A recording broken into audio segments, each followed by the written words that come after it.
Gayle King, Norah O'Donnell, and Charlie Rose built CBS This Morning from a dusty franchise into a lively, news-focused broadcast, primarily around the banter and bon mots they shared as the show's genial hosts. On Tuesday morning, Mr. Rose was absent, and Ms.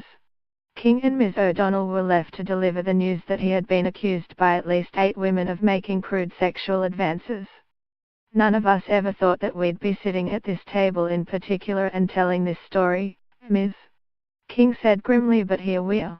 The backstage drama of morning television rarely makes it on air in a genre that thrives on affability and studied ease. But on Tuesday, CBS This Morning viewers witnessed an extraordinary public reckoning. The show's producers devoted the opening 10 minutes of the show to an unvarnished account of the allegations that have been made against Mr. Rose, including a snippet from a media critic, James Warren, who said that the veteran broadcaster's career was probably toast. "This one does hit close to home," said Birgit Lodriga, the CBS News correspondent who delivered the report. At the anchor's desk, Ms. King and Ms. O'Donnell seemed to be grappling in real time with the accusations against their colleague. "I really am still reeling," Ms. King said, adding, a reference to her close friend Oprah Winfrey. "Oprah called me and said, 'Are you okay?' I am not okay." Ms. King continued, "I have enjoyed a friendship and a partnership with Charlie for the past 5 years. I have held him in such high regard. And I am really struggling. Because what do you say when someone that you deeply care about has done something that is so horrible?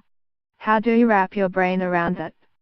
As a wave of harassment claims has cascaded across industries, news organizations have increasingly faced the delicate task of covering allegations against their own employees.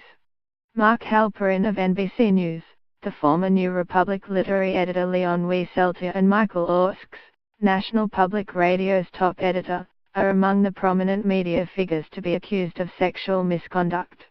On Monday, the New York Times suspended Glenn Thrush, one of its White House correspondents, after the website Vox published an article in which 4 women described him engaging in inappropriate sexual behavior.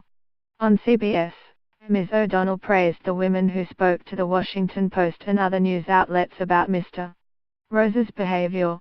"This is a moment that demands a frank and honest assessment about where we stand and more generally the safety of women," Ms. O'Donnell said. "Let me be very clear, there is no excuse for this alleged behavior. It is systematic and pervasive. And I have been doing a lot of listening and I am going to continue to do that. This I know is true," she continued. "Women cannot achieve equality in the workplace or in society until there is a reckoning and a taking of responsibility. This will be investigated. This has to end. This behavior is wrong, period." Ms. King and Ms. O'Donnell said they had not yet spoken to Mr. Rose about the allegations against him, but that they planned to.